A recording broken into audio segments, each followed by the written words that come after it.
Welcome everyone to the May 2021 meetup. Still virtual for the time being, hopefully not for too much longer. We are making some plans about that. More details will come in the ensuing months as hopefully the country starts to safely open up. We'll see how that goes, folks. But we have a lot of cool stuff happening. I'll go over all that. I will go over all that in our announcements as we get started. I just want to let the head count stabilize a little bit. Hope everyone's having a wonderful Monday wherever you are, in the many different time zones represented. Where is everyone from, actually? Shout out where you're coming from. Hybrid, yes, Perry. We are going to work on a hybrid meetup, actually. In the past, but long before the pandemic, we actually live streamed a lot of the meetups. The problem was the audio was terrible. It worked great for the recording afterwards, but the live audio was terrible. We couldn't figure it out. But now that Zoom has become so accepted, we are going to find a way to continue doing hybrid. This way people can be in person and we'll have a virtual component. As always, all the videos are stored, accessible at nyhackr.org. They're actually on a YouTube page, but you can find them and you can search for them at nyhackr.org. There's some jankily written search boxes. Chuck from Brooklyn, I love it. Do you have a neighborhood in Brooklyn? Yeah, it's a big borough. Greenpoint, oh, cool. So hopefully you have some Polly G's pizza. They have the slice shop now. I'm hoping you're getting some of that. And it is virtually interactive. Yes, it's the best we could do, virtual interactivity, but hopefully it comes across. Chuck, you know Polly. That's great. Yes, Polly is great. My friend had her wedding rehearsal dinner there. It was fantastic. We have someone from Colorado, but formerly Brooklyn. I just see your first name is N, so I actually can't see yours. Can I switch that? Noah, hi Noah. And Matt coming to us from Connecticut. I do like Colony Grill in Stamford with the hot oil on it. I think that's really great pizza, Matt. So if I haven't talked to you about that, you should go there. Yeah, Matt knows that place because it's a great place. Owned by a former hockey player, so it's even better. Dave from Connecticut. Oh yeah, Matt, I've been there a lot of times. I love going to Colony Grill. Anytime I'm passing through Connecticut, I try to stop there. All right. Yeah, it's great. So we're going to do what we always do when we get started. First thing we do is ask, who is hiring? I know it's tough here in virtual land because you can't all just shout out.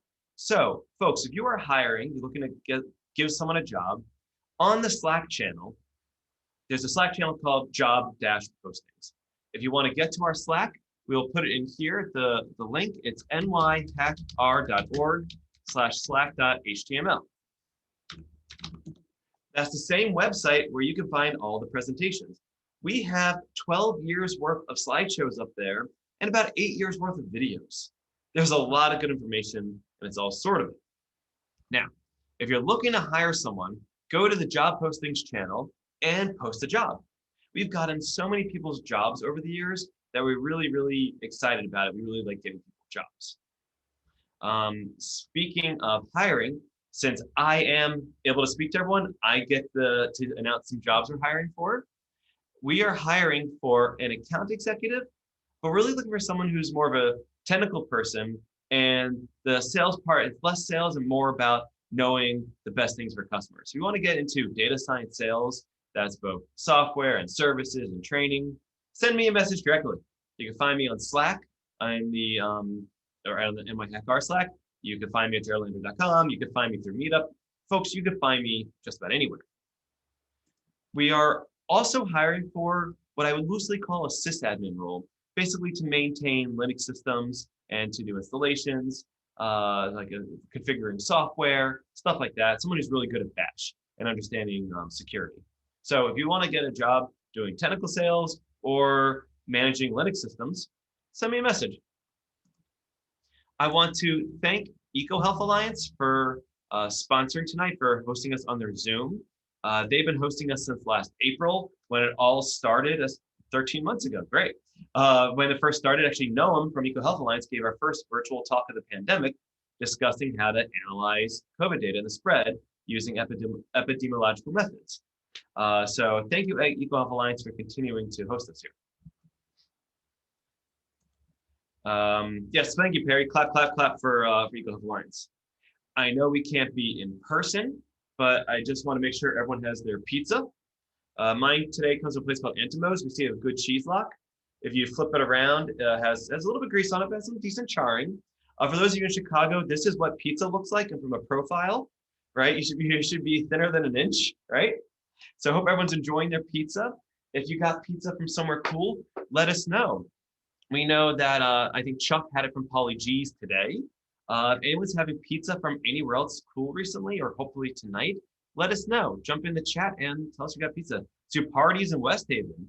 I haven't had the pleasure, but hopefully some of our other Connecticut people have been to some parties. Anyone else have good pizza they want to tell us about? Your freezer? There's like, if you get table 87, it's actually really good freezer pizza. So freezer pizza might not be bad, depending where you got. If you got DiGiorno's, we'll talk later.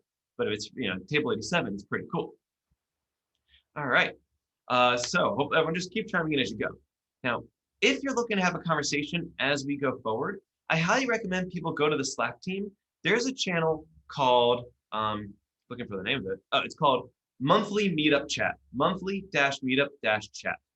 If you go in there, that's a great place to talk about the meetup tonight, well, in general, but also about tonight. You have comments, you have questions. Speaking of questions, obviously we can't all ask questions of James as we go. So if you have a question at any point, put it in that Slack channel, the Monthly Meetup Chat Slack channel, or right here in this Zoom chat window. I will collate the questions, and I will ask James the questions at the end of the talk. So please, all the questions you might have, please go in there and ask all the questions you want, and we will ask James of them toward the end. I see Rahman is proud of his NYC style crust, but takes umbrage at my commentary. Bring it. I'm not ashamed of it. I'll just bring it all day long. Now I will say there are some good thin crust places in Chicago that are amazing, and even Pequod's has great deep dish. I like Pequod's. They have what they call thin crust. It's kind of thick, but I get this as an appetizer for their deep dish. Right, you gotta have both in one sitting. And you also have good bar pies in Chicago. I'll give you that. All right. So remember, questions either in Zoom or at the Slack channel that Perry just posted. Thank you very much, Perry, for helping out.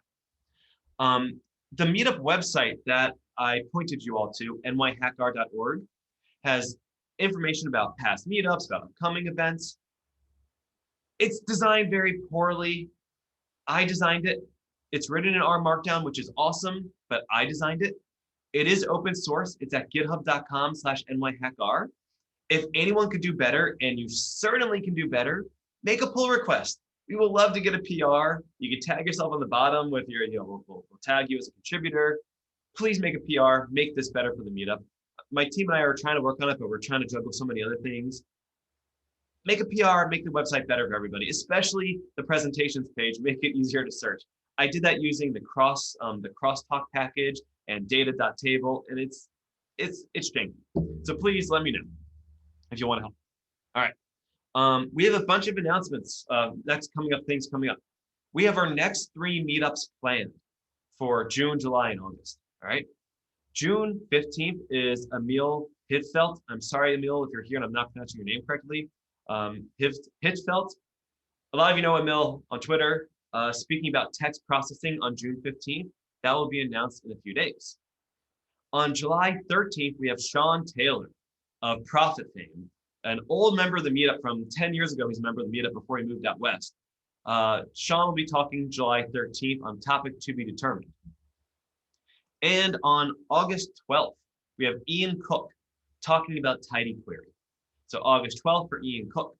Now, the thing about 2 of those, about Emil and about Ian, they attended last month's meetup. I saw them in the chat and I called them out by name, told them they had to email me to speak at the meetup, and now they're speaking this summer. All right. So if you want to give a talk, send me a message with an idea. Sometimes we plan 6 months in advance. Sometimes we plan 2 weeks in advance. Send me a message and we'll see where you're going to fit in. It's going to be a lot of fun. Next up, we have July 14th through 16th, right after that next meetup. Two meetups. It'll be 2 days after Sean Taylor's talk. Remember, Sean Taylor used Stan to do Profit. We'll be having a Stan workshop. I'm very excited. We've been doing this for 6 years now, I believe. I think we started in 2015. Every year we have a Stan workshop, a 3-day workshop taught by the Stan team. It's being taught by Jonah Gabry with Rob Trangucci and a third person to be determined. And usually Andrew Gelman shows up and hangs out and chats with us during these workshops. He used to actually come for the full 3 days. Now he comes and gives his like expert knowledge distilled down really quickly. Those of you who have never seen Andrew Gelman speak, it is a delight. So come check that out July 14th through 16th.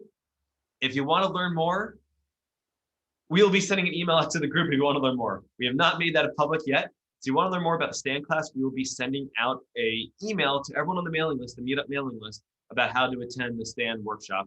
It's 3 days. It's going to be all virtual. July, we're still making it virtual because reopening, we don't want to jump the gun here. So July 14th through 16th for a stand workshop, 3-day workshop. I've attended it 6 years in a row, and I keep learning something new every time. My wife has been attending it, and actually that's one of the first things before we met. She emailed me about attending 6 years ago. So I have a real affinity for this workshop. And if you want to attend when you finally decide, if you want a discount, 20% off using the NY HackGuard discount. And remember, the proceeds go to the stand language and open source programming. So we really try to support open source. And our last announcement before we start is, well, it's not a full announcement, but we have exciting news about the New York R Conference coming out to you later this week. That's all I'm going to tell you, but stay tuned to your email, the NY HackGuard mailing list, for exciting information about the New York R Conference. I'm wearing the shirt. This shirt makes up 80% of my wardrobe. Those of you who've attended, you know how much fun it is. Those of you who have not attended, you'll see how much fun it is. Again, stay tuned. Check your inboxes this week. We're gonna have some really cool news for you. I'm really, really excited. We've been working really hard on this, on what we're doing here, and I can't wait to tell everyone about it. But you're gonna have to wait a few more days. All right, that's all my announcements. It took a little longer than I usually do. I apologize for that. Remember, job postings, questions in Slack and on Zoom. Eat your pizza. Come to the next meetups. Stay tuned for the conference and come to the stand workshop. With that, I have a speaker I'm very excited about. I have been pestering him on GitHub for over a year now about different feature requests, different things I want, different clarifications, getting stuff on the GPU, getting stuff done differently in R, all sorts of things. And he has responded to all my comments, all my feature requests, all my bug issues, anything I've done with a plum and with speed. And then I'm very excited to have him give a talk about this package he's been working on, because it all started actually, I think, over a year ago at the R conference. I wanted to give a talk and include lightgbm, so I had to make some comments, and James and his team worked really hard to get it up CRAN ready, and they do amazing stuff. So everyone, please welcome James for our speaker this month. Everyone call virtual clap. Thank you so much.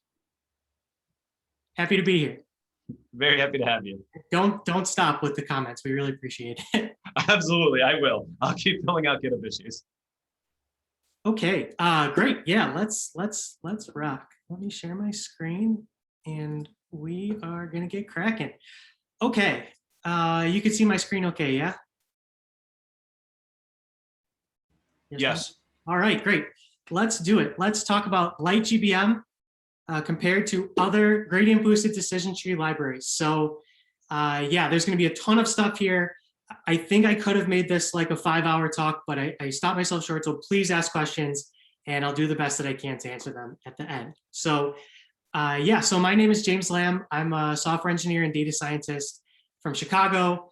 And I've been working as a maintainer on the lightgbm project for, I think, 4 years now, more than 3. I don't think it's 5. I think about maybe 4 years, maybe 3. I don't know, whatever.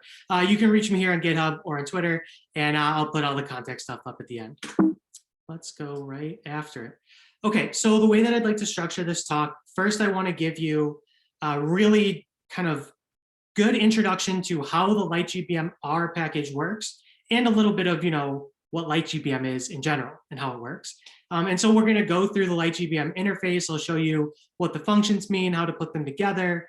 And then in the second half of the talk, we'll talk about comparing lightgbm to 2 of its peers that also have R packages, and that's CatBoost and XGBoost. So let's get right into it. Oh, I should say, I mean, I'll say this at the end too. I'm going to be showing a bunch of screenshots of code. All of that code is available on my GitHub. You can see that I pushed the last version of it 16 hours ago. If you go to github.com/jameslamb/talks, and I'll put this link up later. You can find this little R Markdown thing that has all of the code that these screenshots are from. So you can, either follow along or try this at home later. All right, let's talk about lightgbm. So lightgbm is a framework for handling supervised learning types of tasks. And I actually wrote this slide not even knowing that pizza was like a whole meme in this meetup. So I'm really happy with how that worked out. And you can use lightgbm for a couple different types of tasks. For binary classification, 0-1 type of classification. For multi-class classification. For learning to rank problems. I spoke with a team at Microsoft maybe, 6 months ago or so, and there was this one kind of like Microsoft old timer who was telling me about the origins of lightgbm. And lightgbm's predecessor, it's an internal Microsoft project, was actually a learning to rank project that was created for powering search engines. So you might see lightgbm used a lot in Kaggle competitions for classification and regression tasks, but its origins were in learning to rank types of tasks. And then finally, you can use lightgbm for regression problems. Okay, let's talk about the name. Lightgbm stands for Lightweight Gradient Boosting Machine. And so let's talk about what that means. This project came out of Microsoft research. These papers, I think, are from 2016. When I give talks about lightgbm, I always get to this slide and think, I really should have looked that up again before I started. But on the order of 5 years ago, these papers came out. lightgbm, highly efficient gradient boosting decision tree, was the first one. And what these introduced was a method for solving supervised learning problems with trees and with gradient boosting. So this is sort of this closely followed the introduction of XGBoost, which is sort of the predecessor to this project. And I didn't want to assume in this talk that everyone in the audience kind of understood gradient boosting machines and tree-based gradient boosting. So I just want to briefly explain what that means and how that works. And that's what this little picture here from this blog post, Gradient Boosting Explained, is intended to do. So in gradient boosting, you're building a forest of trees to solve a supervised learning type of task. For this explanation, let's just say it's a regression task, right? Where the goal is to predict some continuous value. You might be familiar with other tree-based methods like the random forest for solving similar problems. And in the random forest type of method, right, you train a bunch of trees independently. Each one's trained on a random subset of the data. And then your prediction is averaging together the outputs of all those trees.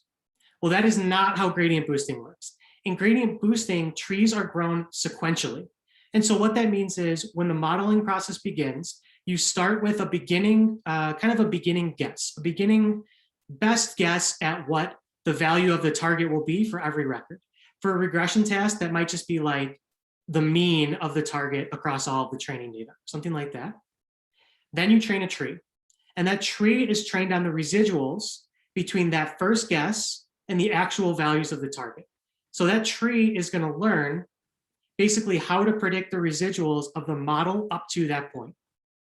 Then when you finish growing that tree, you generate a new set of residuals, right? So now your model is that original guess plus the prediction of that first tree. The second tree is then trained on those residuals. This continues until the boosting process ends. And we'll talk later about what it means for the boosting process to end. It's actually a little complicated. But just keep that in mind as we go through this, that we're training trees one at a time, and that the final output of the model is given by adding the outputs of all the individual trees, not by averaging or voting between them or something like that. Also keep in mind what it means to be a tree. Doesn't that sound nice? What it means to be a tree, right? Trees look like this. They have circles and lines. No, they have nodes and edges, right? So these nodes represent a split. A split is a rule like, feature ABC greater than 5 or something like that. And these lines to the left and right say data that are on one side, the greater than side, for example, and the data that are on the other side, say the less than side. And the process of growing a tree means adding these splits one at a time. So we're basically putting together a bunch of rules that describe how to map the input data into a prediction about the target value. We'll talk about that more as we go through the process here.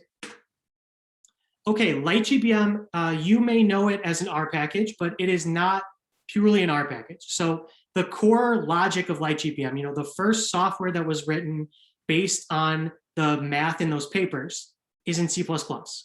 And so in the lightgbm project, we have the kind of what we call lightgbm core. That's like, or lib lightgbm. That is the algorithmic core of lightgbm, the boosting process, the implementation of different loss functions and different metrics, different data transformations, data like things like that. That's all written in C++. And then in the project, we have several other sort of interfaces into that C++ code written in other languages. So we actually have a CLI. That's something that I didn't know until I became a maintainer. So you can, brew install lightgbm on your Mac, just like you install Git, and do training of machine learning models from the terminal, from a CLI. Kind of cool. We have a Python package. We have a Java interface via a project called Swig, and we have an R package. And we also maintain 2 different flavors of GPU acceleration for all of these. And then outside of the lightgbm project, there are a number of other wrapper libraries that we don't maintain. So you can train lightgbm models in C# if that's your thing, or in Spark with a project called MML Spark, in Julia, whatever you want. Okay, so let's talk about the programming model for lightgbm. So when you do lightgbm training in lightgbm doesn't happen directly on matrices. Instead, you create an object called a data set from a matrix, and then training happens on that data set object. So this is usually the first place where people get tripped up using lightgbm. And to be fair, this is an interface that XGBoost and CatBoost have as well, right? In CatBoost, you create an object called a pool. In XGBoost, you create an object called the D matrix. In lightgbm, we have the data set. I'm going to explain next sort of the process here and show you a little bit of R code for doing this. But just keep in mind that this is what we're aiming for. Raw data gets turned into a lightgbm data set, and it's that data set that we train on, and then profit. Okay, so when you construct a data set, the data set is going to take your raw data and do a bunch of pre-processing to get that data ready for training. One of the first things that it'll do is drop any features that are unsplittable based on the parameters that you've given. And so you may be used to this from other machine learning work that you've done, right? Like it's a really common thing when you start working on a statistics type of problem, machine learning problem, to say, okay, I'm going to drop all my near zero variance features. I'm going to say, look, because this feature doesn't vary a lot, I'm not going to be able to get much information about the relationship between changes in that feature and changes in the value of the target. So I'm just going to drop that. In lightgbm, the dataset object doesn't exactly have the same flavor of near zero variance. It has this slightly different concept called min data in leaf. And the way that min data in leaf works is, remember we had trees, right? And each of these little circles is a node, and some data maybe matches to that node. The nodes at the end, where there's no little lines coming out of them, those are called leaf nodes. And the leaf nodes are where you get your predictions, right? So like, let's look at this filled in circle right here, right here. Hopefully you can see my cursor. We've gone through 2 splits here, and we're saying, okay, like any data, where like salary greater than 100,000 and years of experience less than 10 ends up in this circle, whatever. And then we're going to try to predict like how many tabs that person has open or something like that. And we're going to do that maybe by taking the average of all of the people who fall into this node, right? Well, think about that for a second. Like in the most extreme case, we would grow these trees so deeply that every leaf node matched exactly one record, right? There were so many rules that every leaf node was like a perfect description of one person or one, whatever in our data set. Well, as you can imagine, right, that's not going to generalize very well because, in my example of like, based on someone's salary and years of experience, how many tabs do they have open? You're going to find people in the test set who are different than the people in the training set. And it's like, you're not going to really feel very confident with them matching to like a rule that was so specific that it only described one person in the training data, right? So that's the role of min data in leaf. Min data in leaf says lightgbm will not create a split that results in less than this many observations falling into a leaf node. And hopefully from this little thing that I mocked up in Google Sheets, you can see how that is sort of the same as saying we're going to ignore near zero variance features, right? So consider this feature B that I tried to, kind of strike out, right? I have 10 observations here in my training data. For 9 of the 10 observations, this feature has the same value. And for one of those observations that has a different value. Well, let's say I was training with min data in leaf 4, right? Saying each split has to describe at least 4 records. I will never be able to find a split on feature B that satisfies that, right? If I do a split that's like greater than 50.8, then we're going to have 10 records in one leaf and 0 records in the other. That's not valid. If I do any other split between 1.2 and 50.8, say like greater than 1.2, then we're going to end up with 9 records in one leaf node and 1 in the other leaf node. This is not going to work, right? And so instead of going through all of its other pre-processing, lightgbm is going to say, oh, well, you don't like this. I already know I cannot do anything with this feature. I'm just going to drop it right now to save memory and to save computing time as I do other processing. All right, next, lightgbm is going to discretize your continuous features. So when you're looking through a tree-based model, right, these nodes are added one at a time.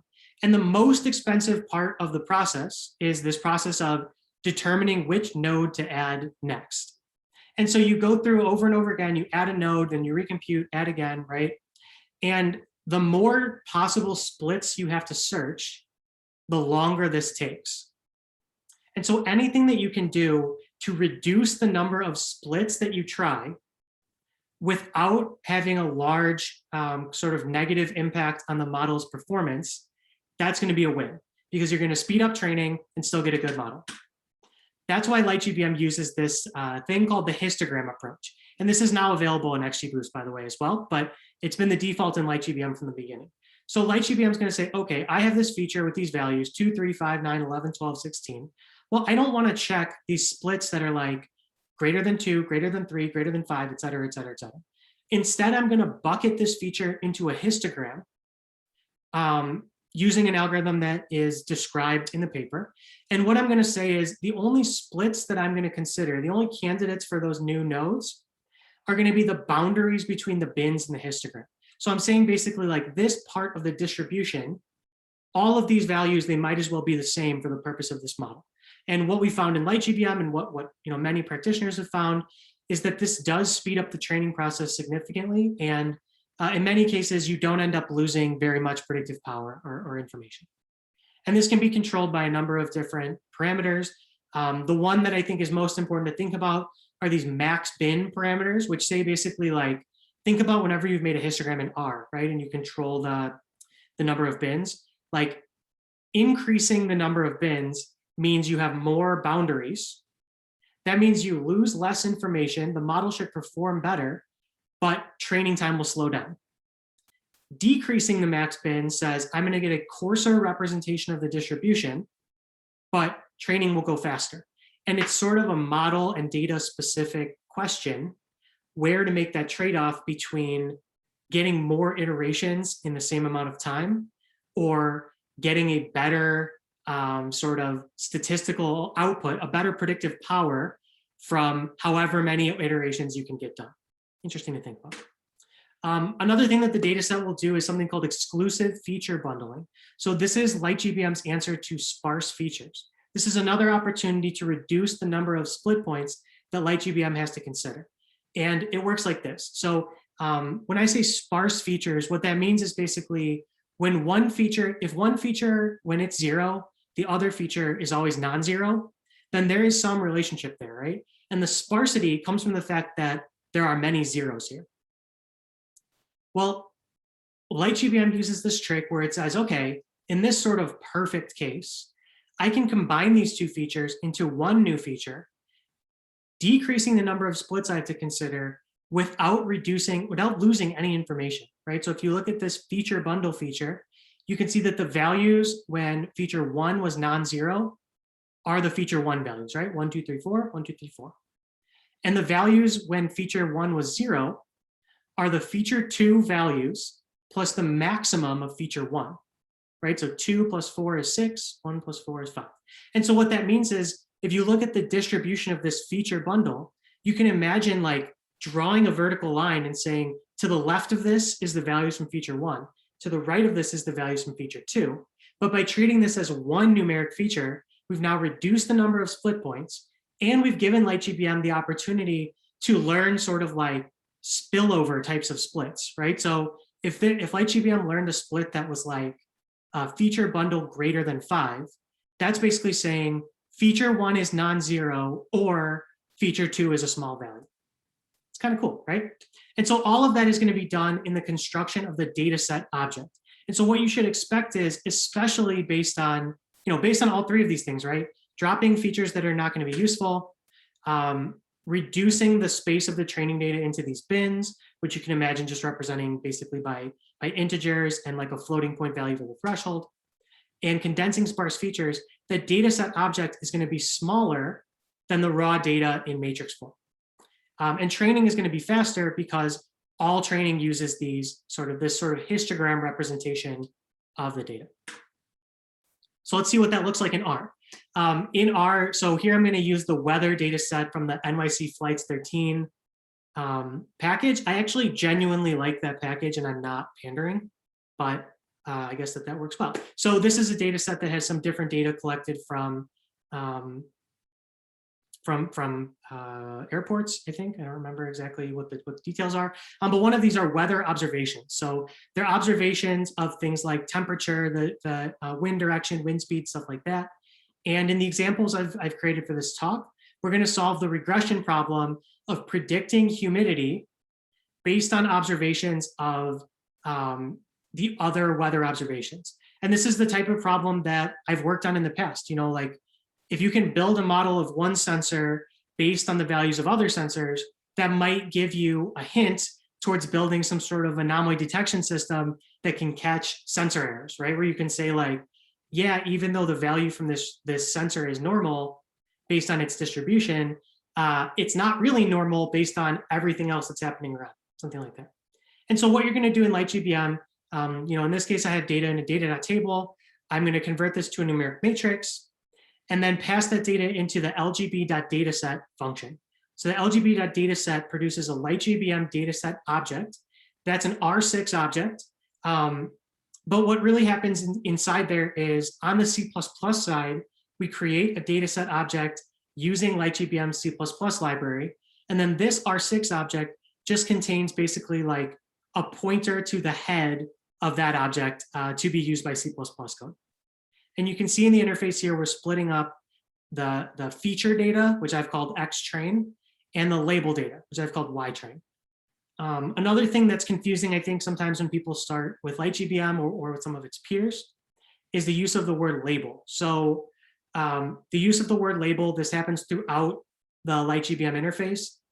Even for a regression problem like this one, the word label refers to the target. So for me, it was like a little weird at first to think of a continuous valued thing as a label and not as like target, but trust me, like we're doing regression in this example.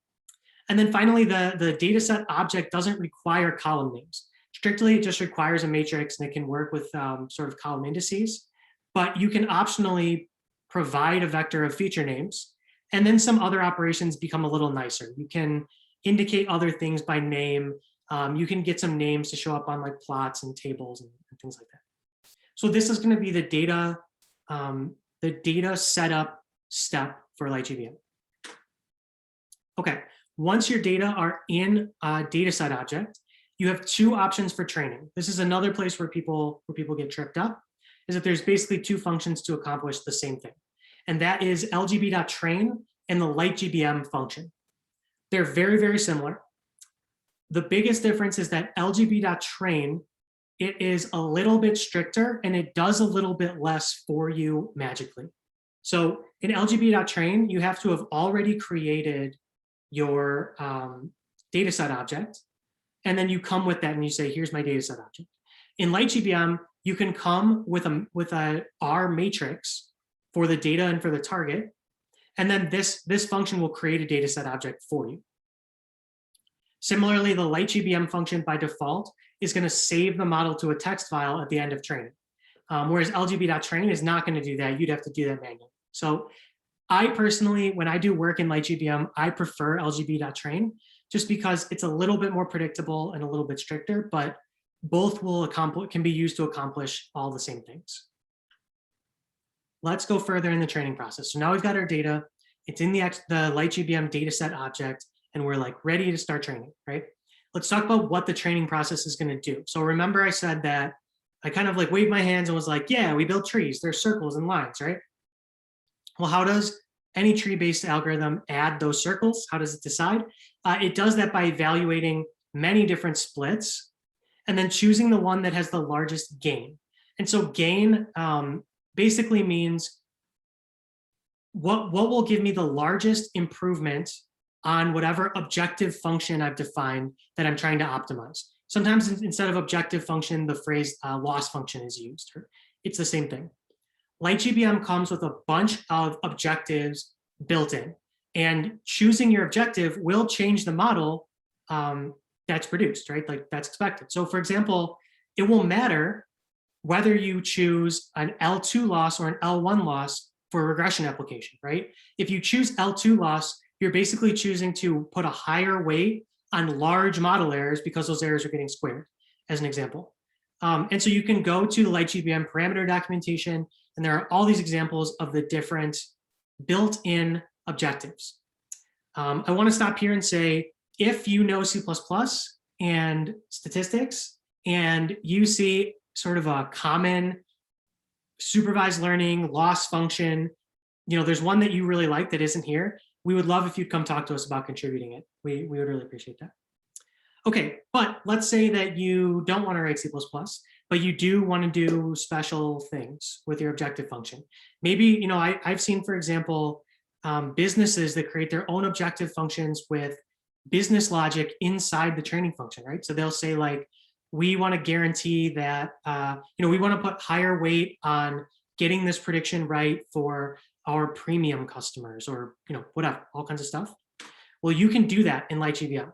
So in lightgbm's R package, you can come with an R function, and that will be used to guide the training process. So at each boosting iteration during the training process, instead of using one of lightgbm's built-in metrics, instead from the R package, lightgbm is going to basically supply to this function the current predictions of the model up to this point and the training data. And this model and this function is responsible for producing two outputs, basically a matrix of gradients and the Hessian matrix. This is like the first derivative of the loss function and the second derivative of the loss function. So in this example, I made sort of like a very kind of simple, kind of silly example. For L2 loss, the Hessian is constant. The gradient is just like sort of like the L1 loss, right? It's like the difference, the direct difference between the predictions and the target. And then I've just added this extra little thing where I'm going to call praise, so that every boosting round, lightgbm is going to tell me that I'm doing great, so that I don't get sad and think that my model is bad. But you can do much more complicated and interesting things than this kind of like joke one. Okay, and yeah, let's keep going on slide stuff. Sounds great. Okay, let's talk about how, I mentioned before, like, oh yeah, you keep doing this and then training ends, right? Let's talk about what it means for training to end. So first, within the growth of a tree growth is going to stop when a tree-specific stopping condition is met. There are a bunch of these that are controllable by parameters. So for example, in lightgbm, you can control the total number of leaves in the tree. This is a way to limit complexity. You can think of this as like a measure to prevent overfitting, right? So if lightgbm just added another, another split that added another 2 leaf nodes, and now that pushed it, right to this limit, lightgbm is going to say, great, this tree is done, time to move on. You can also limit the depth of the tree. And so that is like basically the number of lines that it takes to get from a leaf node, from the furthest down leaf node, all the way back to the root. You saw our friend min data and leaf earlier, so I won't go over that again. And you can also specify this parameter min gain to split, which says, okay, when you're looking at these objective functions and you're considering a split, don't add another node unless it gives me at least this number improvement in that loss function. And so this is another way to limit complexity and to say, like, I don't want you to train a fairly complicated model kind of fiddling around at the edges. I'd rather have something that's simpler and hopefully more generalizable as a result. Okay, so this is like how to decide whether or not to stop growing one tree. The training process altogether stops on what I call model-wide stopping conditions. And there are two that I think are useful to know. One is the number of iterations, and this is exactly what you think it is. If you use num iterations 100, this says lightgbm, train 100 trees. You can prevent that in every gradient, in many gradient boosting libraries using something called early stopping. And what early stopping says is, okay, I know you want to go to 100 trees, but I'm going to give you a holdout set and some metrics to evaluate. After each boosting round, basically predict on those holdout sets, calculate these metrics, and then over the rounds, keep track of those metrics. And if the metrics that I gave you don't improve over a certain number of consecutive rounds, then just conclude, like, you know what, we've gotten what we're going to get out of this. Let's stop the training process right now. So either two of those conditions could stop training, and then your model is done. Okay, and to do that, you're going to pass a validation data set. As another use of a validation data set, you can do this just to basically keep track of metrics and get them printed to see what's happening during training, even if you don't want to do early stopping. And validation data sets are created with this function, lgb.dataset.create.valid. It's important that these data sets not be matrices, but that they be lightgbm dataset objects, because you want to be sure that they went through the same pre-processing. You want to be sure that those features that were dropped, the combination with the bundling of sparse features, stuff like that, that was done exactly the same. You can pass as many of these as you want to lightgbm using a list of them. And then you can also pass in as many metrics as you want to be evaluated. And what you see in these logs on the right-hand side is basically the evaluation of those metrics every 10 iterations. So in this case, I set this parameter eval_freq equals 10 to say, okay, don't print this every time, just tell me every 10. And you can it's kind of fun to watch, honestly. Like, you can see what's happening here, right? After one tree was trained, this model's mean absolute error, the L1 was 14.8. Then that was basically cut in half 10 iterations later. And you can see this starting to like really, really slow down, right? So you can provide multiple evaluation metrics here if you'd like. There are a bunch listed at this lightgbm documentation site. So in this small bit of example code, right, I've said, okay, here's my training data, train for 100 iterations. The objective that I'm trying to optimize is L2 loss. I'm going to give you this holdout data set, print these results every 10 iterations. And then I've said, give me the mean absolute error, the root mean squared error, and the mean absolute percent error. And lightgbm is going to print all of those as we go. And you can see, maybe based on looking at those metrics, what's going on. You can get a hint into like what sorts of errors are being made. Just like with objective functions, the lightgbm R package also allows you to write your own metric functions in R. So for example, lightgbm doesn't have a median absolute error, right? So I wrote up this little example of median absolute error. Hopefully from like an R code perspective, this shouldn't look too scary. This takes in a data set object and a vector of predictions. And the median absolute error is going to be taken by getting the absolute value of the difference between the prediction and the actual, and then taking the medians, right? And what you can see is I can provide that to this argument eval, and lightgbm, after every iteration, or in this case, every 10 iterations, because I set eval_freq, is going to call my function on the training data and the predictions, and then we're going to get this nice kind of trace of the metrics. And it is interesting to see, right? Like, seeing this gap between the median absolute error and the mean absolute error, maybe that tells you something about how many large errors we're making, or at least the presence of some fairly large errors. This is like maybe a meaningful difference. And you can imagine doing this with whatever, right? Like, again, if you have business logic specific things you want to do, like how well is this model performing on new customers or something like that, you can slam that right into lightgbm with the custom metric function. Okay, after training, you can access all these evaluation results using the record evals property. So training produces an R6 object. Do I not have that in the slide? No, it's a couple slides down. Training produces an R6 object called a booster. And this property, record evals, is one of the properties of the booster. So you can see from my example here with the 3 metrics that I'm going to get this list of, my L1, my RMSE, my MAPE, and then evaluate it, and then like the full vector sort of evaluations at each iteration. And so then you can use this to do your own custom post-processing, making plots, like whatever makes you happy. Okay, as I mentioned before, you can speed up training a lot using something called early stopping. And so to enable early stopping in the R package, you have to provide 3 things.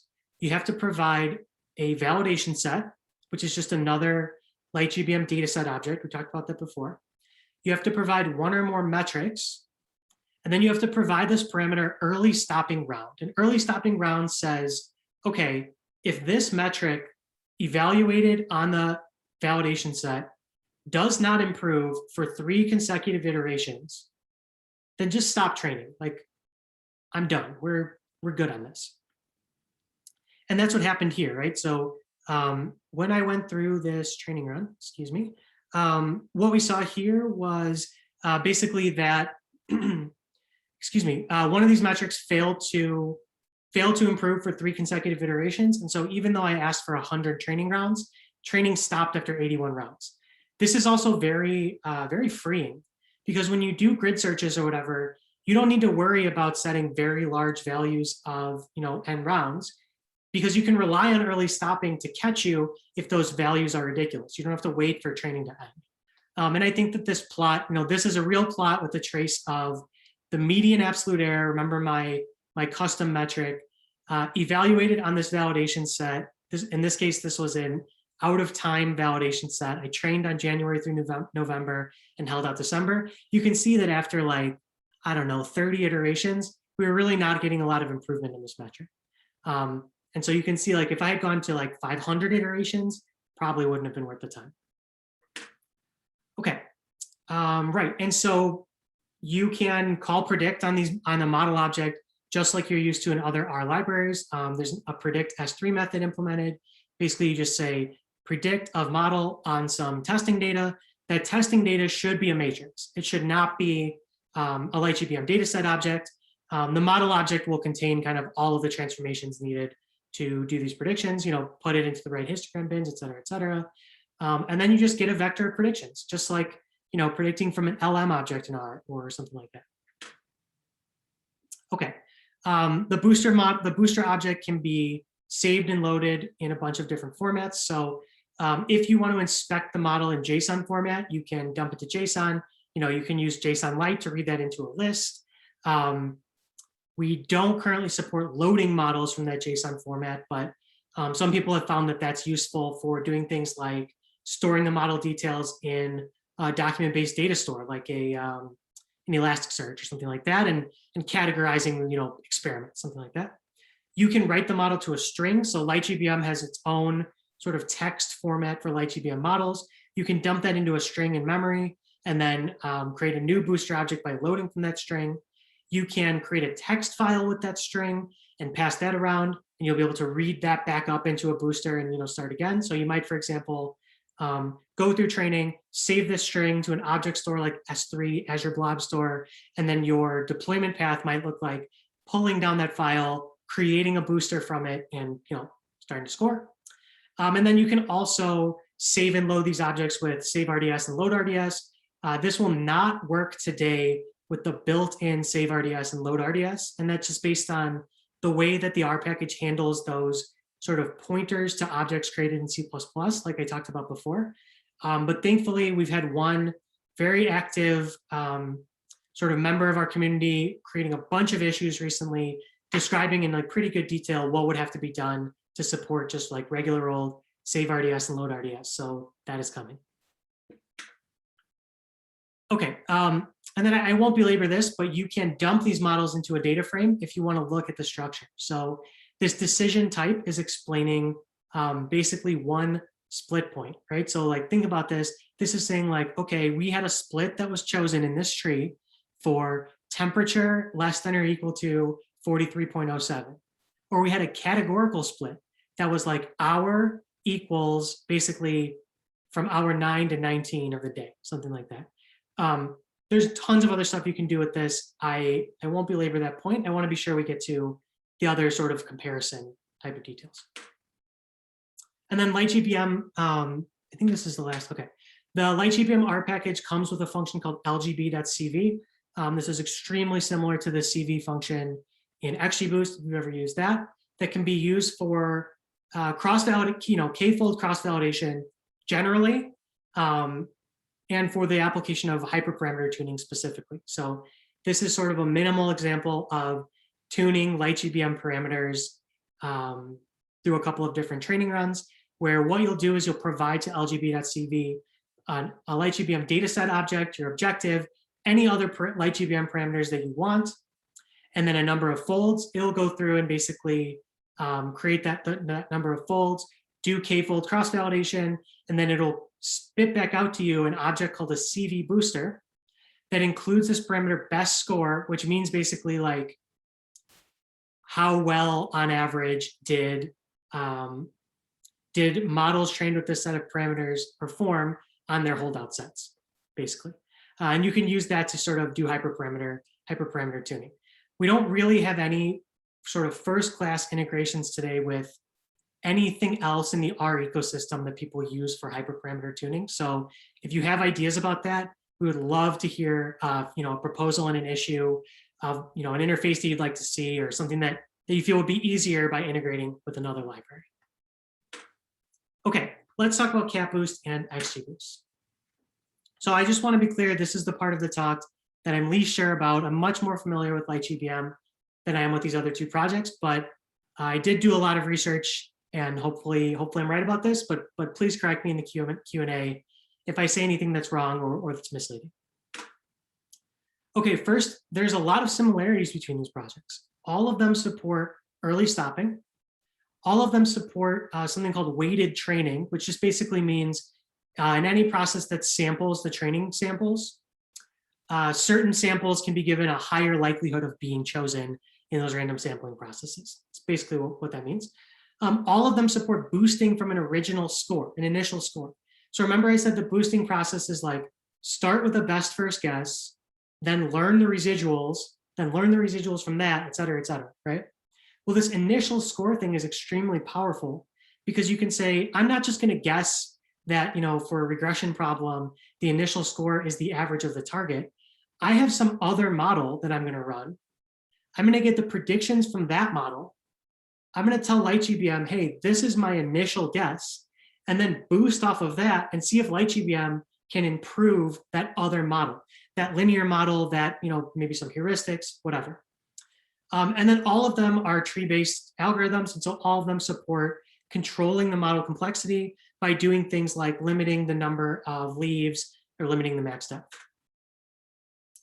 Okay, so unlike lightgbm and XGBoost, if you work with CatBoost, you are not going to be able to write your own objective function or metrics functions in R, although they're looking for someone to help them with that. In CatBoost, their handling of categorical features is kind of like the shining feature of CatBoost, the thing that's really powerful. It's literally what cat in CatBoost stands for. And what they do is something called ordered target encodings. I'm not going to go into this in detail, just in the interest of time, but I really recommend that you watch this talk. This talk is from one of the developers from CatBoost. And in that talk, he describes this method, but effectively, if you're taking a categorical variable and you're trying to do target encoding, right? You're trying to say like, turn the categories into like the mean of the target for that category or something like that. Instead of doing that based on that mean over the entire data set, CatBoost is going to do that iteratively. It creates this artificial sort of timing in the data set. And so it's going to say like, my encoding of this value STE is based on the values of the target when this feature was equal to STE, only for the records sort of before this one. It's really, really cool. I recommend you check it out.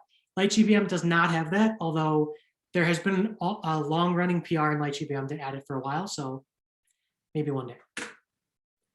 Okay, Cat Boost will also test combinations of categoricals, which is cool. So if you have a categorical feature like genre and another one like musical style, Cat Boost will automatically test the combination of those, right? So like the genre plus style combinations. LightGBM does not do that. In Cat Boost, you can come with features that are text, which is wild to me. You can just say like, here's a sentence, Cat Boost, like try to vectorize it, try to create these other numeric representations of it. LightGBM is not going to do that. Let's talk about tree growth. So Cat Boost uses this really interesting thing called symmetric trees. So if you notice in this diagram that I crudely created in Google Slides, these splits are identical, right? Feature 8 greater than 2.3, greater than 2.3, et cetera, et cetera. And so after this initial split, whenever a split is added at one level of the tree, it's added at all levels, like for all, basically under all, it's basically one level is all the same split all the way across. You might find that that's interesting for your problem.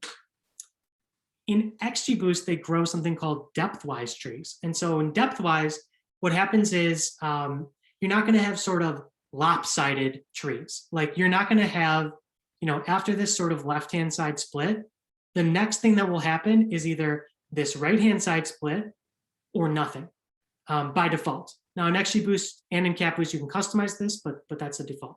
And so those two libraries tend to grow more balanced trees. They sort of like put some emphasis on describing both sides of an initial split. Not the case in LightGBM. In LightGBM, trees are grown in what's called a loss-guided or leaf-wise method, which means basically at each individual point, LightGBM will decide to add the split that has the largest impact on the loss function, the largest gain, regardless of how deep that split is added. And so what that means is you might end up with these fairly like sort of lopsided trees that are deep down one side and shallow on the other. Keep that in mind as you think about how to use parameters like max depth that you might be familiar with using from sort of symmetric types of libraries. And then finally, I think this is the last algorithm one. Okay, and then finally, until very recently, you could not use categorical variables directly in XGBoost. So until recently, in XGBoost, you had to handle numeric encoding of your categoricals. You had to decide like, am I going to do target encoding? Am I going to do one hot? Am I going to do something fancier? As of release 1.3, which was they're currently on the 1.4 series. So it was, I think, yeah, December 2020. XGBoost now has some support for categoricals, but if you have a lot of categorical data, I think you'll probably find that you have a better experience with Cat Boost or with LightGBM. Okay, the last thing that I want to go through, I want to spend like, 4 minutes on, are some of these kind of software comparisons between LightGBM and Cat Boost and XGBoost. So we've talked a lot about the algorithmic details of these three libraries, about the library interfaces. I want to talk about some of the other sort of like things that you have to think about when you choose to use software. So first, I did not reinvent doing any sort of benchmarking in terms of time, memory usage, anything like that. Szilard Pafka has an amazing set of benchmarks that are maintained. They're all Dockerized. It's unbelievable. You definitely should check them out at this repo, Szilard/GBMperf.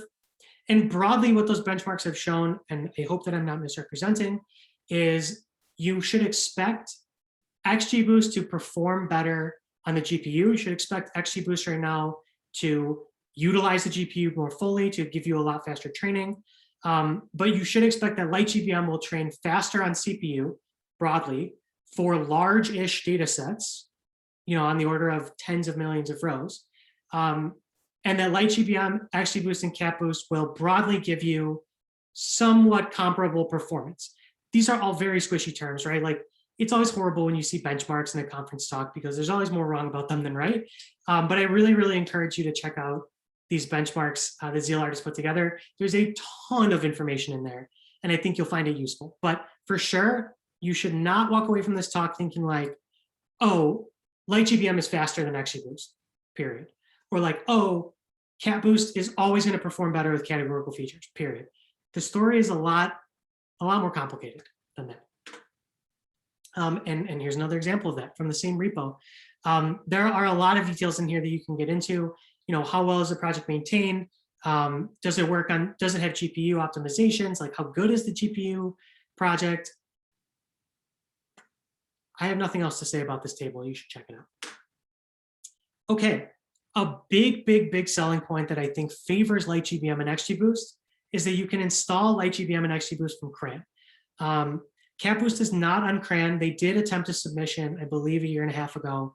I've been subscribed to the issue where they're tracking the work for that, but I don't think it's an active point of focus for the developers there right now. So you're going to be using, remotes, install GitHub or something like that to install Cat Boost. And that comes with all the other sort of downsides of not being on CRAN. You're not going to get pre-built binaries. They won't have been tested on sort of more exotic systems, older versions of R, newer development versions of R, et cetera, et cetera. Okay, let's talk about release frequency. So when you find, report, and or fix a bug, how long can you expect it to take for that to get into a release? Cat Boost and XGBoost are doing a better job at this than we are in lightgbm, to be honest. Broadly speaking, you can expect Cat Boost and XGBoost to be released every 2 to 3 weeks. Lightgbm is released every 2 to 3 months, and I'd be happy to answer a question about that in Q&A, but I won't belabor that point. XGBoost supports the widest range of R versions. So I remember working in a large, old, slow-moving company where I didn't have admin on my laptop, and I had to get sort of like an IT help desk that was just like a sort of a black box that I sent emails to. I didn't know how to contact them. I didn't have any faces there. I didn't know anybody. I remember being in a situation where I had asked them to install software for me. And at any time I was like at least 2 years behind the published version of R. So this is a very real situation that I know people face. Cat Boost does not declare a dependency, like a floor for R in their package description file. And they don't have any publicly visible continuous integration or notes in their documentation. So I have no idea what versions of R Cat Boost is supported for. For lightgbm, lightgbm will work with R 3.6 and up. And for XGBoost, it'll work with 3.3 and up. Okay, I mentioned before that to work with these libraries, right, you have to take data that's in like a matrix or some other format and read it into their special kind of data format, right? I believe, I feel like 95% confident in this table that I've created. Please correct me if any of it is wrong. You can come to all 3 of these libraries with the library's own binary format for data sets, with tab separated files, CSVs, with libsvm files, or with a base R numeric matrix. Lightgbm and XGBoost will support CSR sparse matrices using the matrix package. Cat Boost does not, as far as I can tell.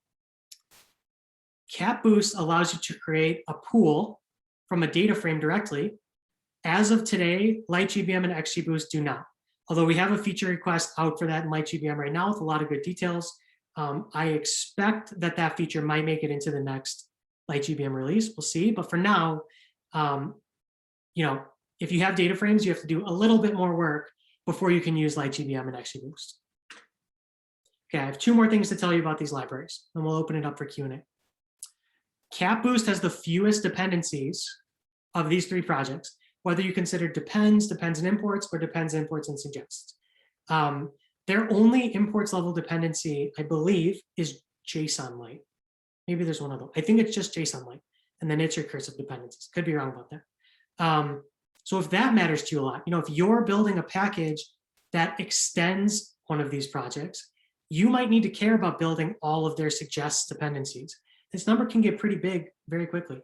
And I've included some code in the repo for this talk that shows you how I calculated these numbers using another project I've worked on called PackageNet. And by the way, there's code in the repo for this release stuff as well. And then finally, the last thing that I want to tell you about these libraries, all I'm saying is lightgbm is the only one with a hex logo. So do what you want with that information. Personally, I think that's the only one that I think that means we're the only ones that are taking R seriously, but draw your own conclusions. And with that, I like to open it up for questions. Thank you for your time. Please, please, please, if you're interested in contributing to LightGBM, come open issues, come comment on the open issues there, come ask us, we will give you work to do, I promise. Message me on Twitter, like I will give you work to do if you're interested in LightGBM and interested in R. And with that, I will open it up for Q&A. I'll start a virtual applause. That was terrific. Thank you. You're getting a golf clap because I don't want the microphone to go crazy. I see some people are clapping in the chat window.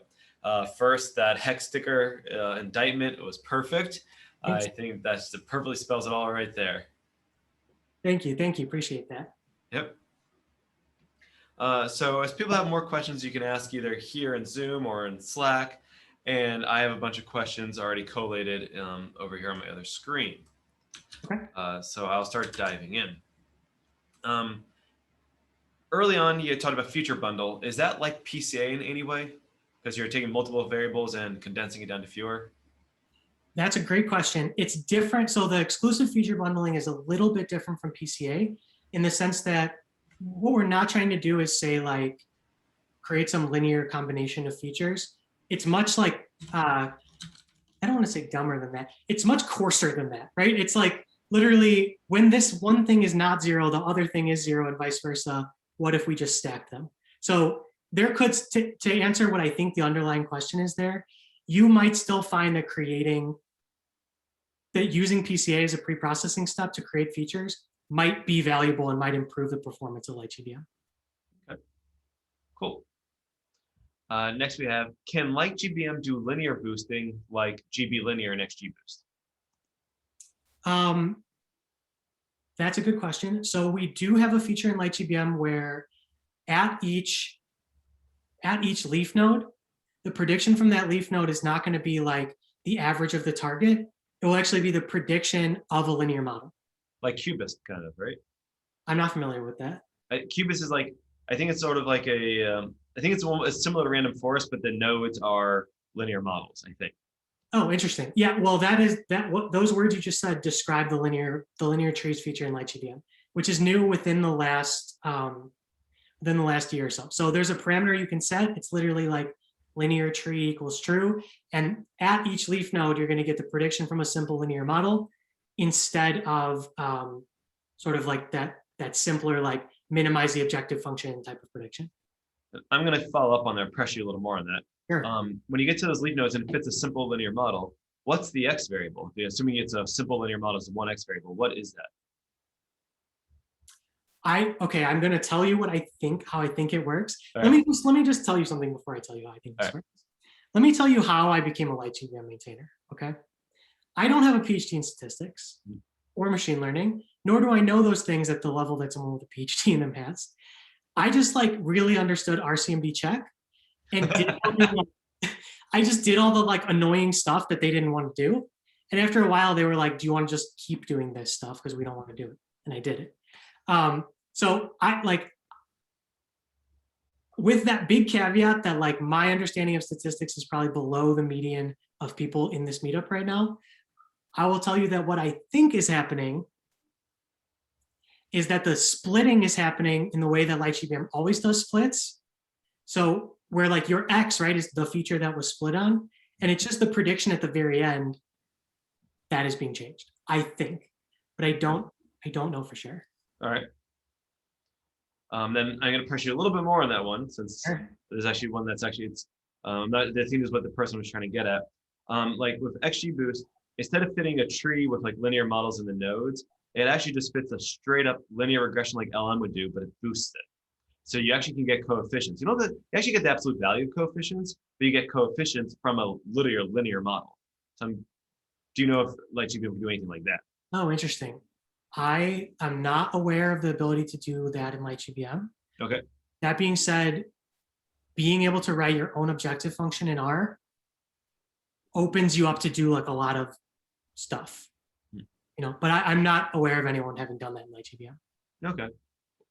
I think also the GBM package originally from I think it was Hasty and Efron, Hasty and Giorgiani, that can do both trees and linear models, but it's a completely different ball game than all these gradient boosted algorithms. Yeah, for sure. There is, I can say, yeah, so I'm not familiar with there being like a literally train a linear model Right. situation. Right. The only customization that I'm aware of that would feel really different from other boosting is random forest mode, where you're basically using the lightgbm kind of mechanics of like the feature bundling and all that other stuff, but you're not really boosting. Like, right, you're just choosing a random subset of the data at each tree, and then you're like doing random forest stuff. Okay, well, since you brought that up, I'm asking my own question then. In XGBoost, they have that experimental feature, num parallel trees, right? Yeah. And what you could do there, it's sort of it's a pseudo random forest, because instead of doing the sampling at each split, it does the sampling at the tree level, right? So two questions. One, is your random forest mode a true random forest, or is it a pseudo random forest? And B, in XGBoost, you can actually do a boosted pseudo random forest. Can you do boosting and random forest mode at the same time? Okay, great question. Random forest mode, you should treat like a regular old random forest, no boosting. Okay. There are a couple of lightgbm parameters that you can use to achieve anything on that spectrum. So there's a parameter called like feature fraction or something like that basically says each tree sample a subset of features. But at the tree level or at the question level within a tree? I think it's at the tree level. Okay. There is a bagging fraction, which is like subsample rows at the, I think, the tree level. Okay. And then lightgbm does support extremely random trees, which is like totally different, kind of different. Extremely random trees, what's that? That's it's sometimes called extra trees. Okay.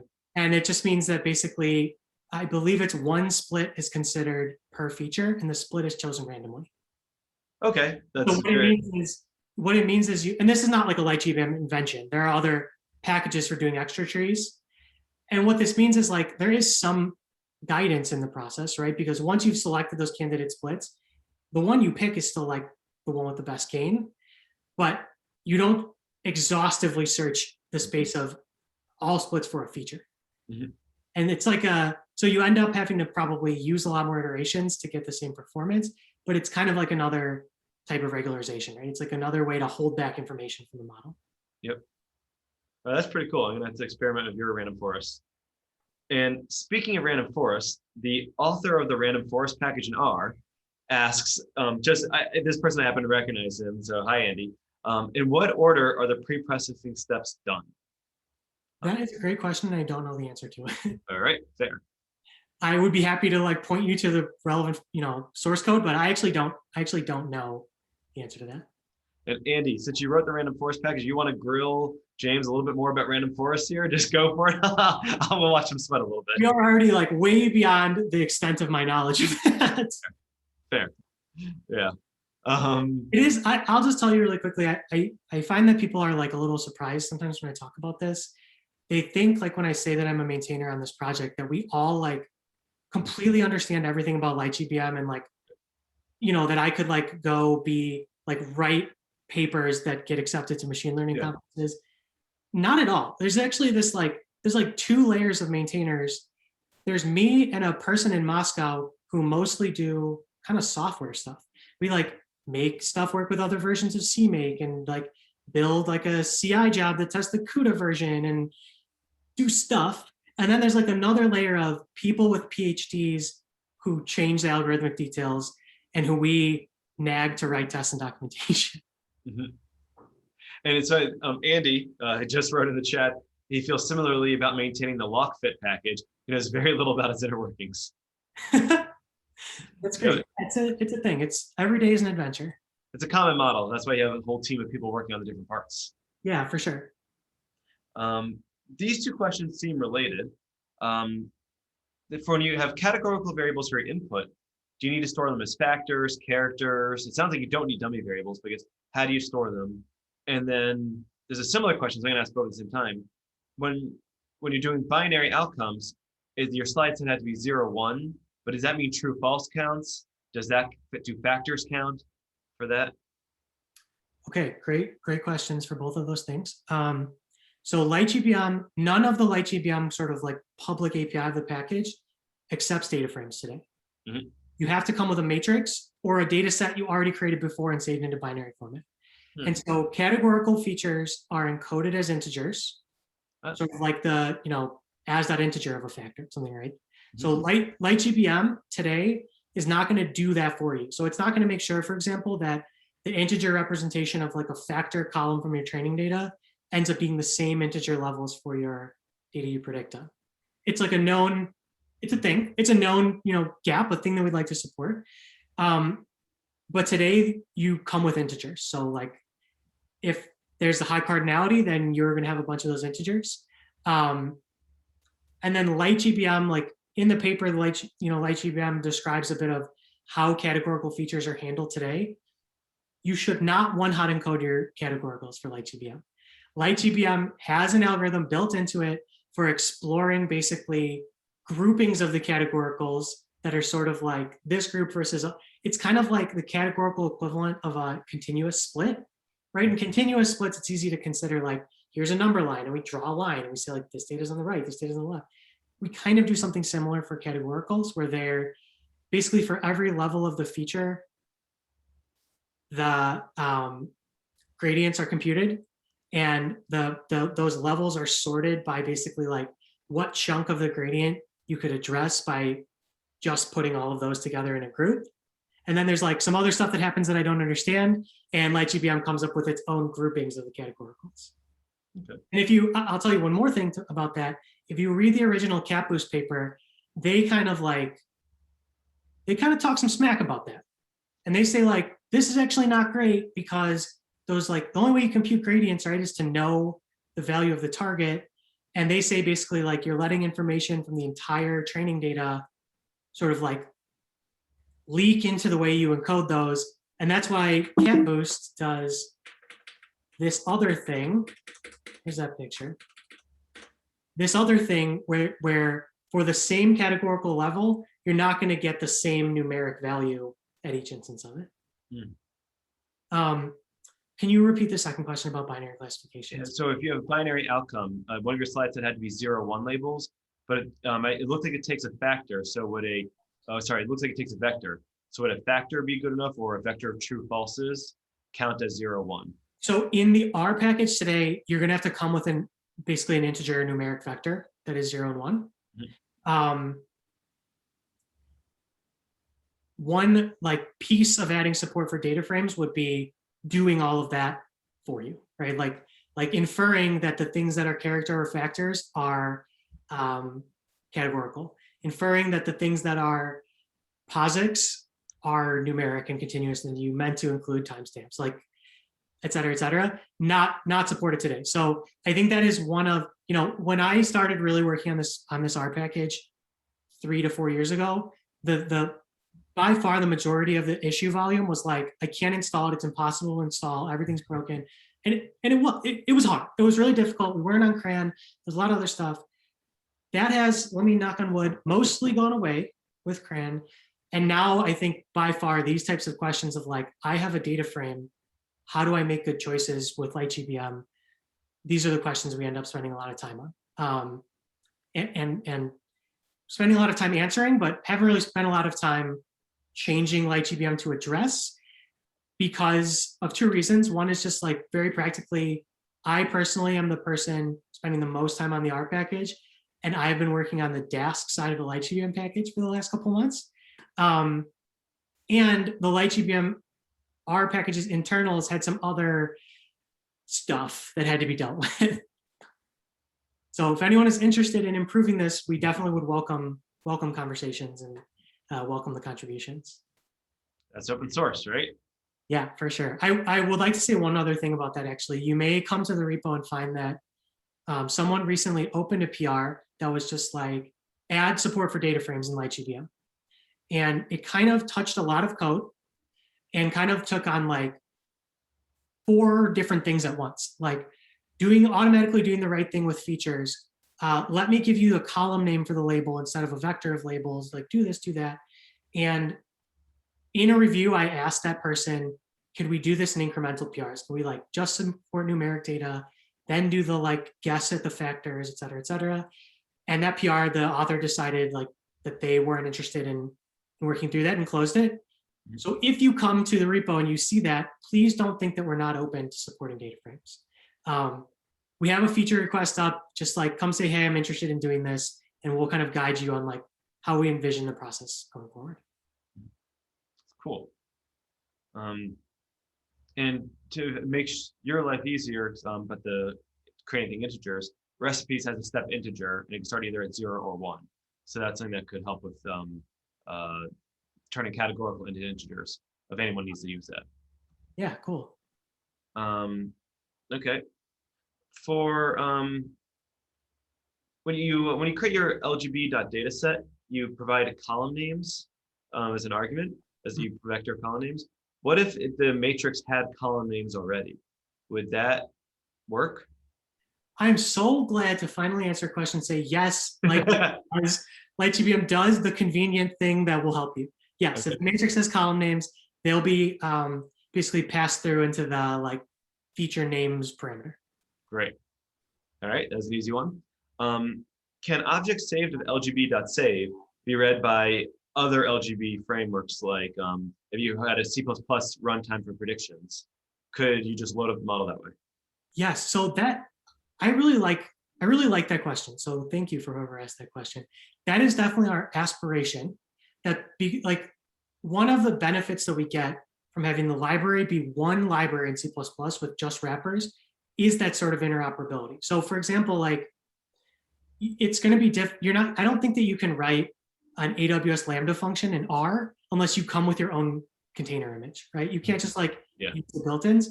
But what you could do is train a model in R, produce that text file in format, and then create a Python Lambda that reads it in and creates a booster and scores. That is absolutely intended to work. I expect that it works. Here's where I tell you the but.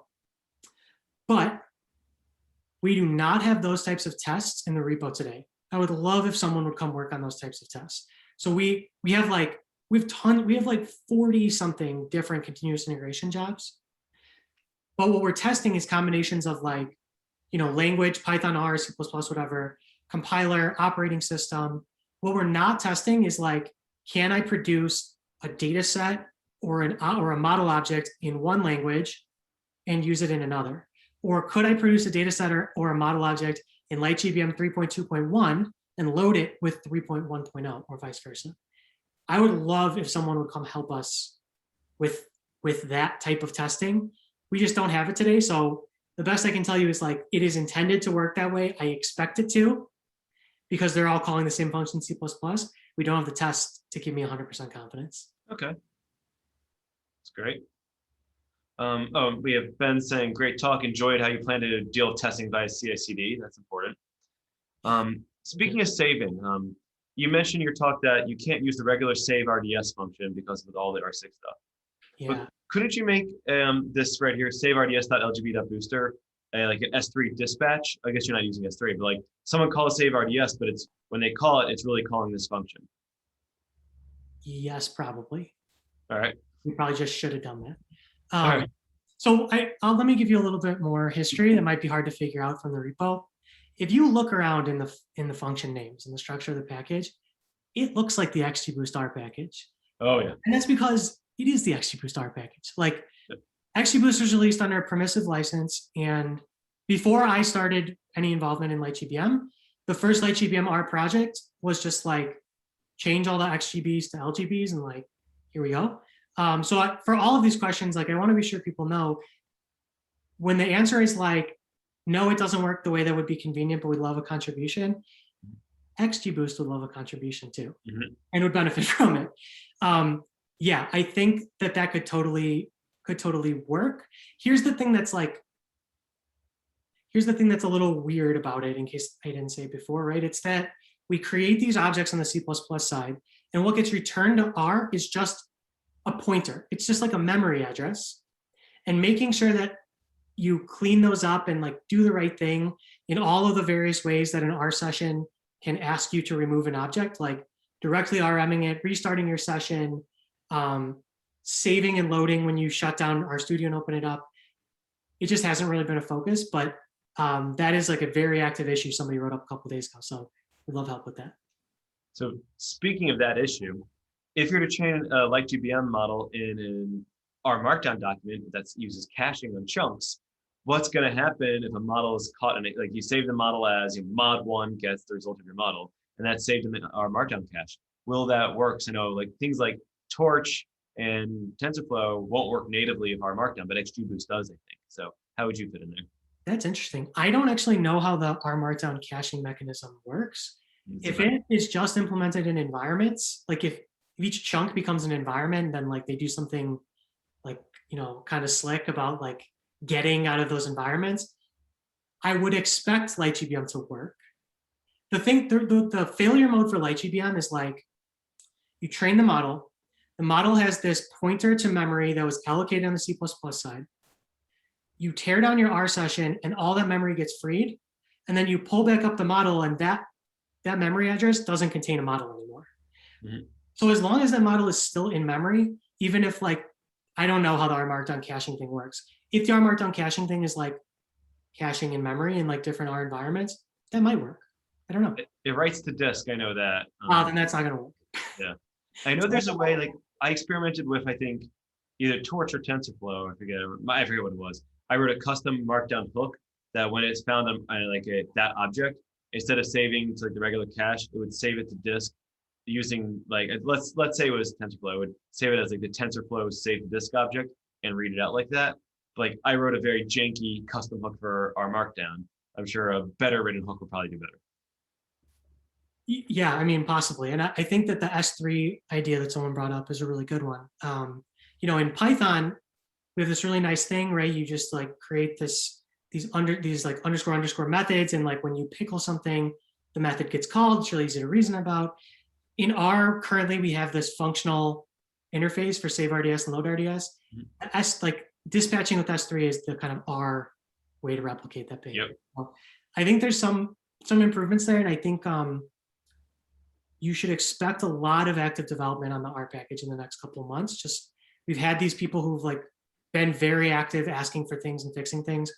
And I think that's partially been a result of getting to CRAN. I think getting to CRAN, we got such wider, we reduced a lot of friction to like barriers to entry, and more people use it, and more people means like weird stuff happens and they find it. So there's a ton of work to be done on the R package. We'd love if people would come help out. Yeah, being on CRAN, that makes it so much more accessible. For sure. So we have Andy back. I told him to throw some things at you. Sure. If he wants to be able to traverse the trees in the lightgbm model, is there a way to do that? For example, figuring out the path for a particular data point to go from root to leaf. Oh, it's so cool. Yes. Yes, it's awesome. Okay, there's one thing that I showed and one thing that I didn't show. Okay, the thing that I showed. Right. And I just want to point out, this is a Microsoft project, right? But you use a Mac and Google Slides. That's correct. All right, just want to point that out. Yes, that is absolutely correct. It's a Microsoft project. I have a Windows laptop that actually, at this point, I don't do anything else on it except lightgbm. So it's like 8 years old, and all it has on it is like CMake, RTools, RStudio, R, and Git. Nice. I must use it for lightgbm and Visual Studio, and that's it. Yes, I'm on Google Slides on a Mac. That's absolutely correct. And I actually wrote these slides working on an Ubuntu 2004 laptop. Nice. Okay. So one thing that you can do is you can get a data frame representation of the model, where, what I've done here is I've dumped out the first 20 splits from the first table. That's just to make this fit on a slide. You're going to get literally the description of every single node in the tree.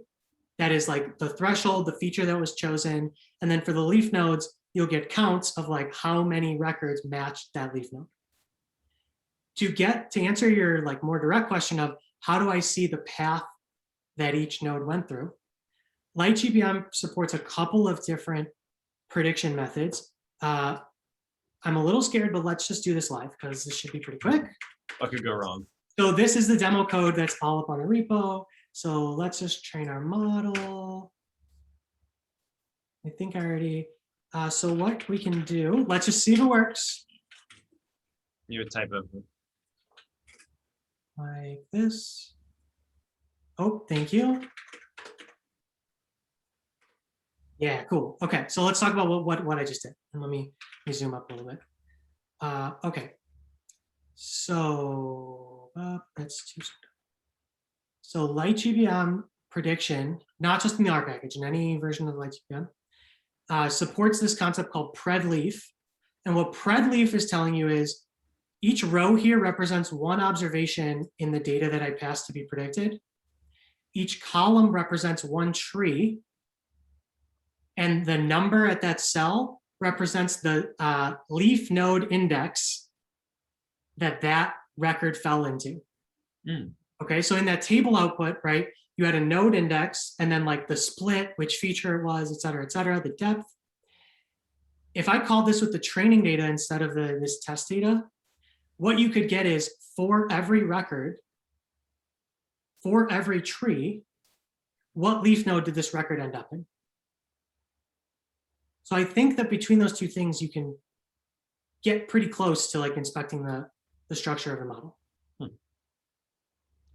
And I'll speak for Andy. Like you mentioned putting this in a heat map, I guess, and you could see the way observations fall. I don't know if that's useful, Andy, but maybe I like to see cool visualizations of this. This would be pretty cool. We would love, honestly, some ideas for visualization. Like if people literally mock something up in Google Slides or Dryo or something, the visualizations you get with lightgbm today are very simple. I left that out of the slides just because like I think you already saw I was kind of talking fast near the end. CapBoost and XGBoost are definitely more developed in terms of the built-in data visualizations that you can use.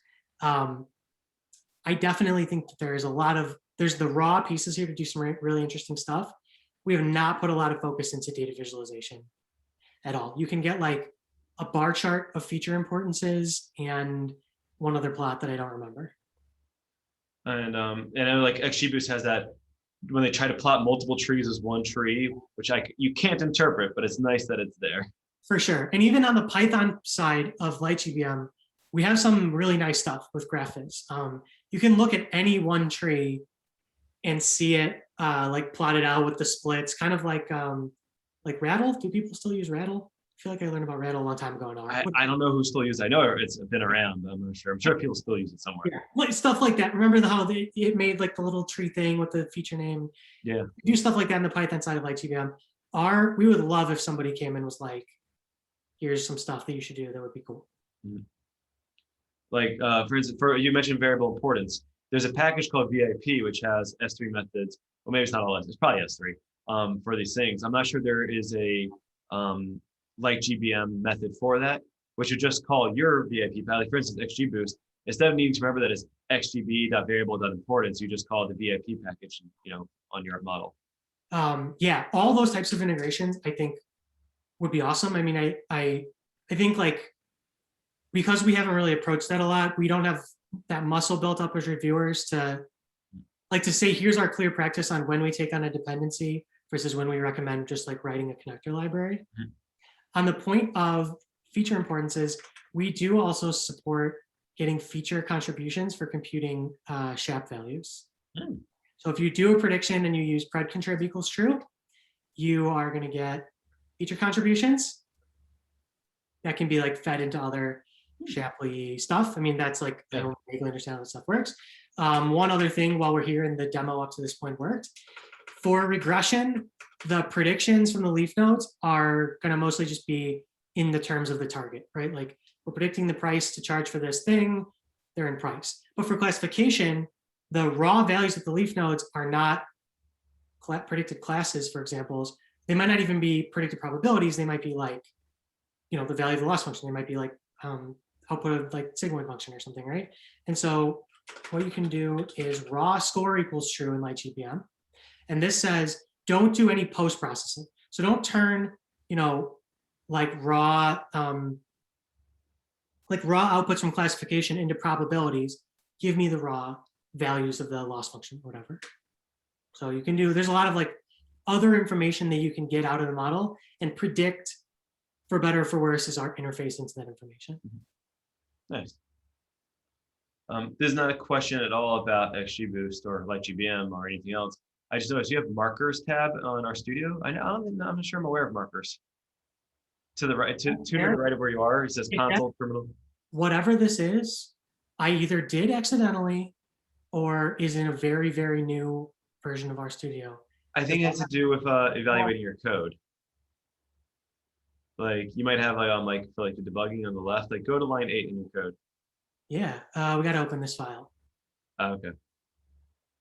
Line 8, only use double quotes. See, that looks like it's like stuff from linter. It's linting it, yeah. I did not do that. I that I wouldn't have even noticed. All right. Then along those lines, Perry's asking, is this a theme for RStudio? What theme are you using? So it's very different than the building. Yes, let me tell you two things about that. One that I learned while creating this talk. I think that this theme is called the Cobalt theme. It's one of the built-in ones. Let me check. Yeah. Cobalt, yeah. I learned something really interesting doing this talk. So I wanted the demo stuff that I put up on GitHub. I wanted anybody to be able to use it, and I wanted them to be able to just like run in Docker an image that had RStudio, Cat Boost, Actually Boost, and lightgbm.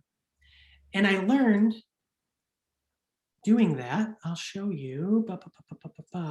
I learned that all of your RStudio preferences are saved in a file called Rstudioprefs. I never knew that before. I know like some people here have probably been doing this for years. And so what I did is I like ran one of the base RStudio images because the default settings are nothing like my settings. For example, I really like to have scripts on the left and console on the right so that as I like, command enter a line, I see it run in the console, for example. But I learned doing this talk that I could just make one of those files and then just like copy it into the Docker container, to the Docker image and put it at the right place.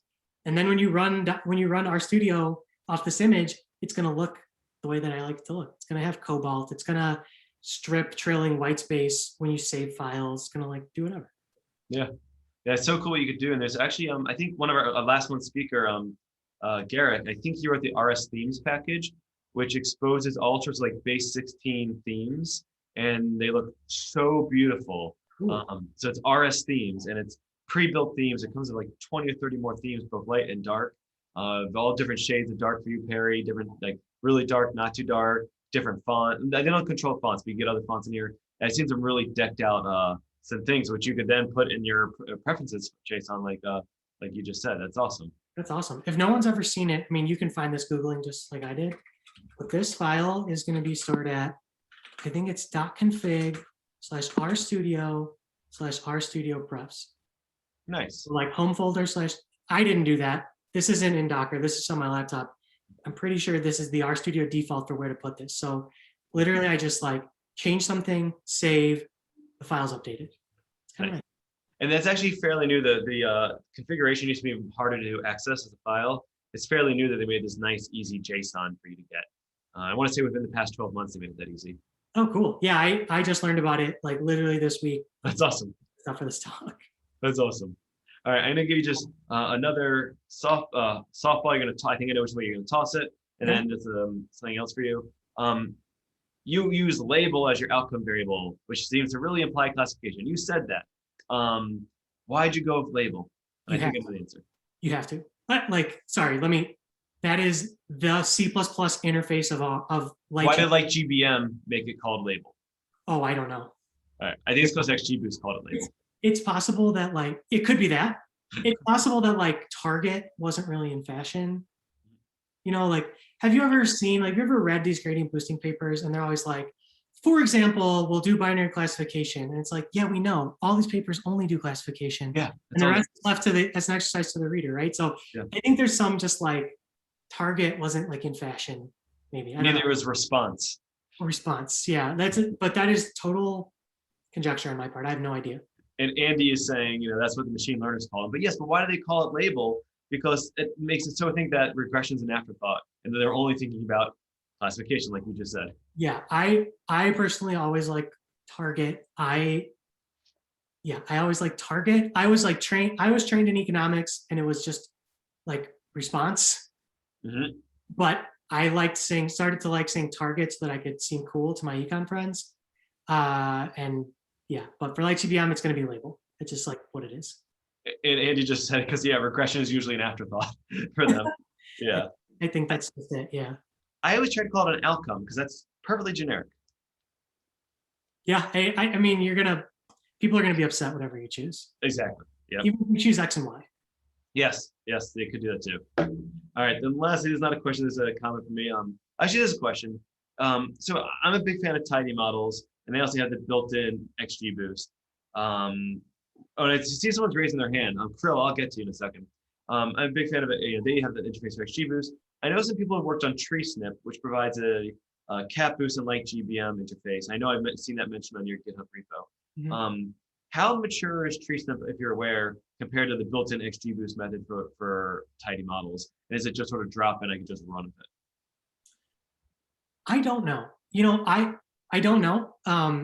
To be honest, for me professionally, I have not been writing R, like, you know, building a model of consequence for a business in like 2.5 years. So I'm actually like, you know, I'm working on the lightgbm R package, but I'm not like doing day-to-day applied work in R. So I'm not really actually that familiar with the ecosystem. Like I remember seeing, I think it was Max Kuhn give a talk about Parsnip at ODSC a couple of years ago. I'm like familiar with tidy model stuff. I couldn't comment on how popular those different things are. I think that XGBoost achieves the thing that you're talking about. They have a XGBoost.caret, which I think might be the interface you're talking about. That's not how Parsnip's working, but yeah, I'm interested in this. Where is this thing? Hang on. Well, we're gonna find it now. Okay, yeah, caret wrapper. Where is this thing? Maybe I'm wrong. I thought that there was like a, let's just look at this demo. I really thought that there was like a, oh, it goes the other direction. Yeah. You can do caret and say the method is actually, oh, okay. Yeah. Never And mind. tidy models, similar thing with Parsnip. You go from tidy models to XGBoost, and it basically, you know, takes your X and Y and calls D matrix for you. I'm imagining TreeSnip does something similar. And I'm a fan of it because like I managed to use the cross-validation over the parameters in parallel on my CPU, and then call the actual model fitting on my GPU. So it's calling the GPU repeatedly because the CPU is going through the iterations, and you're letting the GPU fit the model each of the times. And I got a dramatic speed up. That's awesome. I mean, yeah, we definitely welcome it. You know, I think on the Python side, the story was extremely clear. It was like, yeah, you have a functional interface, like, you know, train function, CV function, predict function, but there's this huge ecosystem of things that all implement the scikit-learn API. And here's the 5-page document on what a scikit-learn compatible estimator looks like.